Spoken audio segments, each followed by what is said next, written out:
For more, I'm joined by Mark Avallone, president of Potomac Wealth Advisors. Welcome, Mark. So you think this isn't just all show? I mean, there's a real effect on the economy here. Well, there is a real effect in the economy. It's a lag effect. It hasn't fully been impacted. But look at what the UAW is asking. And if we think that's going to end there, we're mistaken. It's going to embolden companies that may not even be unionized to have more. So the Starbucks of the world are feeling pressure.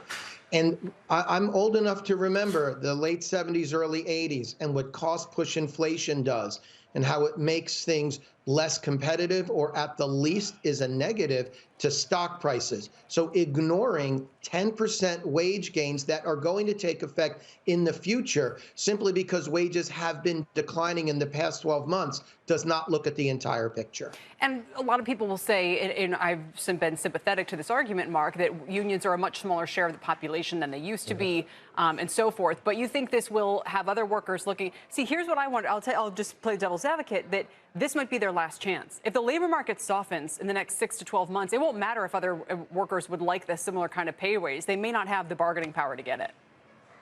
That is all true.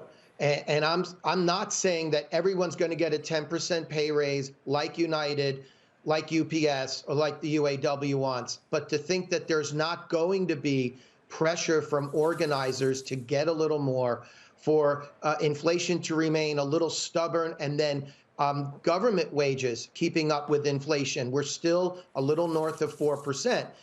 That is twice as much as the Fed's target. So yes, we've made a lot of progress, but just to think the trend line will continue uninterrupted, I think could be groupthink and a little bit of a short-term error. You and I have talked a lot about kind of tactical investing. So it sounds like that's making you maybe a little bit cautious on stocks more broadly. A, is that true? And B, what would you be doing tactically here? Well, I am more cautious because we like technology, and who doesn't? And thankfully we stayed there, but the valuations are rich.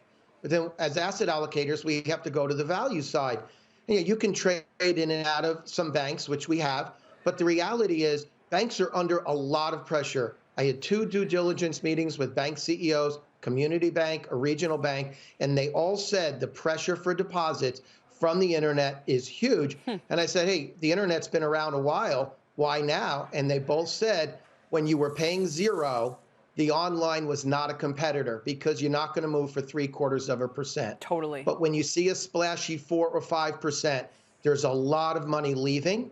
And then they have what's called internal disintermediation, which is existing deposits going to higher cost deposits. And both of those are bad for profit. So I think we're a little cautious on that value side because financials, largest sector in the value trade.